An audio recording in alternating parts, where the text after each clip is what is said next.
Hi friends, welcome back to the Exgay. Today, I'm going to do Exgay reacts to an individual, a Christian apologist, named Melissa Dougherty. I can never get her last name right. I follow her, I like her content, I don't always agree with everything she posts, but I'm going to play something that she recently came out with that I think is worth reacting to and getting my thoughts as someone who's been in the gay lifestyle. And if you're Melissa and you see this, I think that it's really, really helpful to take this into consideration for what it's worth. So let's play and let's go over her take on neo-pronouns that I think is really worthwhile. And I think it's a credible part.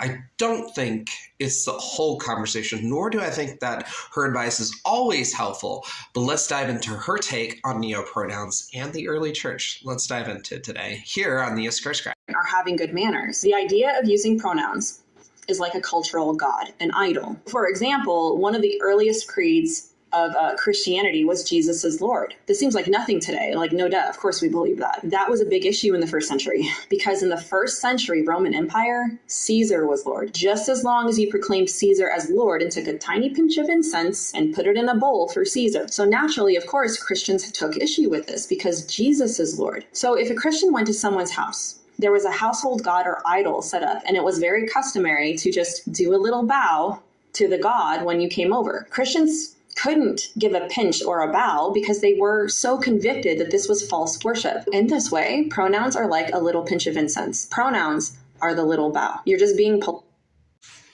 You can find that full clip on Melissa Doughtery on Facebook, YouTube, wherever you find her. But let's dive into that here on the Exgay. She talks about how this really is a type of observance of a religious-like thing in which you kind of cave to the pressures of the culture.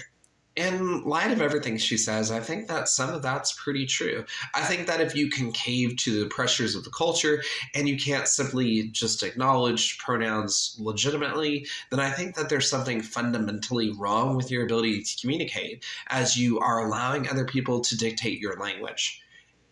That being said, when we have other individuals outside the realm of sexuality, when we have the realm of religions, do we call someone a rabbi or a teacher or a pastor of a group that is not of the household of faith? Most likely the answer is yes.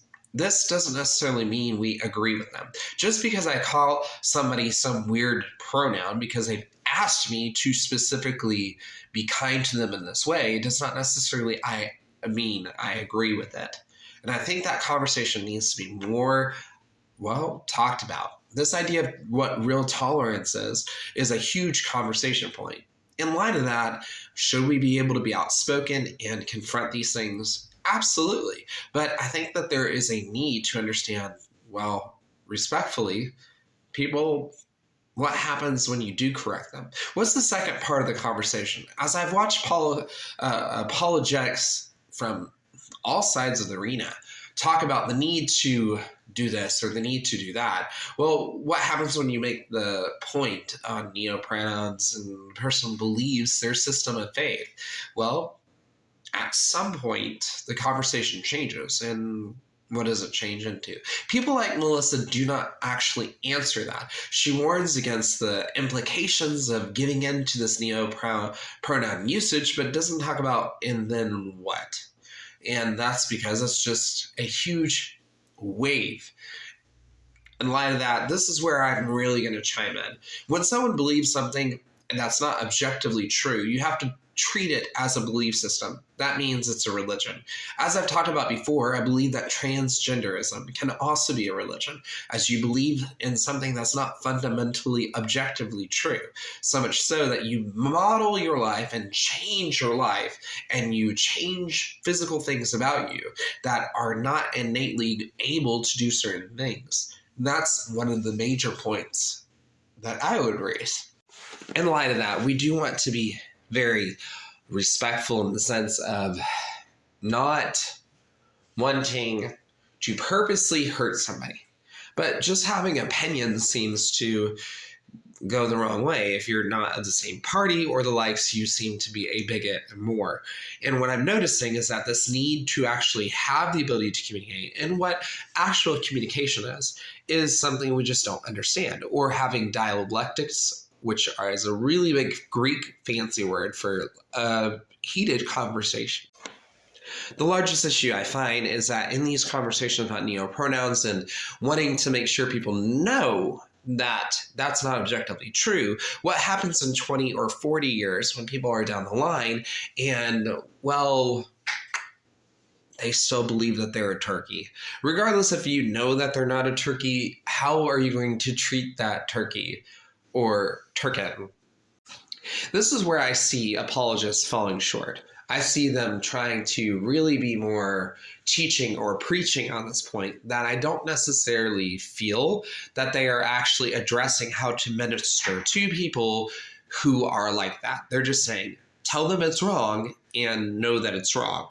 That's the issue that I see. I don't see a lot of ways on how to minister to somebody or what that journey looks like from people that used to use those pronouns. So in a couple of years, I think we're going to have some stories, but our actions are going to be reflective. If we're just, it's wrong and it's like this, then we're really not going to, one, have anyone's ear, and two, really be able to address the issue. But like I said, there's not a lot of conversation on how to actually treat these people if they continue after you address how morally wrong you believe it is. And I've talked about how it just doesn't make sense. Again, this is more of a religion that is a kind of a religion that dates back way since pretty much the dawn of time. There's always been people that have believed things that are objectively not true and are able to be quickly proven false. But regardless of this being the case, Christian apologists, I believe, are failing on how to minister, because the reality is that the story that people are coming and they're saying are actually starting to reveal that there's high levels of trauma and spiritual abuse that could be happening from people wanting to make people know how incredibly they are wrong on these issues of pronouns and pronoun usage. I don't really want to be mean, but I think that apologists could actually do a lot better. I think that we can use the gay rights movement as an example of how the church failed, or we can talk about World War II when the church failed soldiers and it led to moral decay inside of the American church and society as a whole. But regardless of these things, it's really important to be respectful and to agree to disagree. And people can learn about the gospel without necessarily giving up that aspect of themselves. Should they? Probably, but not everybody are at the same point as you and I, and rightfully so. It doesn't mean that they aren't learning. It doesn't mean that they aren't saved. It just means that, well, they might have a few ways of looking at life, or they relate to things a different way. The issue on this subject is that people want to know and directly have a conversation that says that you're messing with language and you're trying to dictate language. On this basis, I do find that people become incredibly passive-aggressive on the subject, and whenever you say, I don't appreciate that, they say that you are being hateful to them. And that's just very convoluted thing. If you stuck so far, then, well, you might agree with that. But the point being is that these type of conversations and people being unwilling to speak out publicly has led to several issues in society on a moral standpoint that even conservative gays, they are calling out these issues as actually having major implications to society, such as transgender surgery, long given out to people who just simply are not sure of where they are, and people give those things out and do not think of the long-term implications, nor are the studies there to